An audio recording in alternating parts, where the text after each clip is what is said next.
Hello friends, this video is about M-Kris Electric's reverse power relay. There is a separate video already on the YouTube wherein we have discussed the connections and how to make settings of the reverse power relay.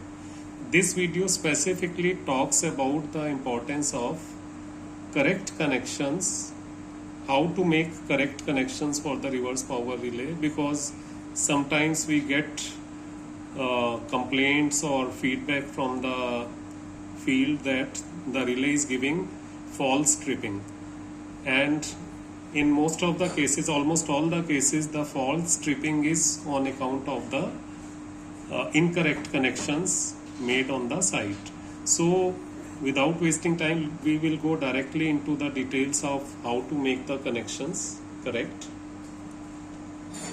Let's look at the back of the relay. Top left is reserved for auxiliary. This could be sourced from the signal voltage or it can be an independent auxiliary supply. Next to it, these are the four voltage signals. Neutral, V1 corresponds to R phase voltage, V2 corresponds to Y phase voltage, and V3 corresponds to B phase voltage. It is very important to put the three voltages in the correct arrangement. Looking at the connections on the bottom side, these are the connections for three CTs. Again, we can see that phase 1, phase 2, phase 3 are written. These are R phase, Y phase and B phase. So first point is to make the correct phase sequence here. After that, for every CT, you will see that there are two markings given on the CT, S1 and S2 and P1 and P2. So let's look at the CTs. Now if you look at these three CTs, this is for R phase, Y phase and B phase. Now in every CT, either there will be a P1, P2 marking given or there is an arrow given. You can see that there is an arrow given. This arrow gives the direction of flow of current. Current has to enter from the tail of arrow and move out of the head of arrow. This has to be properly understood. P1, P2 has to be correctly installed, and P1 basically will correspond to from where the current is coming. Let's say from the circuit breaker or the transformer, it will correspond to that. And P2 side corresponds to the load side. So that is the first thing we have to do. Put the current in correct sequence for all the three CTs. Second point is each CT again will have S1 and S2 marking. As you can see, there is an S1 marking and there is an S2 marking.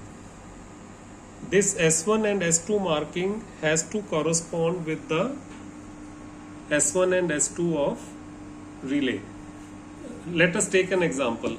This is the R phase CT and you can see that this is S1, and we will see this wire is going to S1 of the phase 1 and S2 is connected to the S2 of relay, and this is done for R phase, similarly for Y phase and for the B phase.